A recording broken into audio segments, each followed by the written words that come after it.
મોંઘવારીનો માર, પ્રજા છે લાચાર। એક તરફ વિકાસની મોટી મોટી વાતો અને બીજી તરફ સલામત સવારી, જવાબદારી અમારી ના સૂત્રો સાથે ચાલતી એસટી બસોના ભાડામાં કરાયો છે તોતિંગ ભાવ વધારો, જેની સામે વિરોધ કરી રહ્યું છે એનએસયુઆઈ। આ દેખાવ ગુજરાત સરકારના એસટી નિગમ સામે થઈ રહ્યો છે। એસટી નિગમ દ્વારા રાતોરાત બસના ભાડામાં 15%નો તોતિંગ ભાવ વધારો ઝીંકવામાં આવ્યો છે। ગરીબો અને મધ્યમ વર્ગ માટે ચાલતી આ બસોનો ઉપયોગ મુખ્યમંત્રીના કાર્યક્રમોમાં થતો હોવાનો આક્ષેપ સાથે આજે અમદાવાદના જમાલપુર ખાતે એનએસયુઆઈના કાર્યકરોએ દેખાવ કર્યા હતા।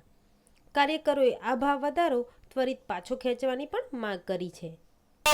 ત્યારે સરકાર પ્રજાના અને સામાન્ય વિદ્યાર્થીઓના ખિસ્સાના પૈસા લઈને પોતાના જલસા પાર્ટીમાં મસ્ત કરે છે અને મારી ગુજરાત સરકારને કહેવું છે કે આ તેના તાઇફાઓમાં એસટી બસનો ઉપયોગ બંધ કરે અને એસટીની ખખડધજ હાલત હોવા છતાં પણ 15%નો તોતિંગ ભાવ વધારો જ્યારે ઝીકી દીધો છે ત્યારે સરકાર સામે અમે લડત ચાલીશું અને આગામી દિવસોમાં ભાવ વધારો જો પાછો ખેંચવામાં નહીં આવે તો સમગ્ર ગુજરાતમાં એસટી સામે આંદોલન કરવામાં આવશે અને ગમે તે ભોગે ભાવ વધારો પાછો ખેંચવાની ફરજ પાડીશું।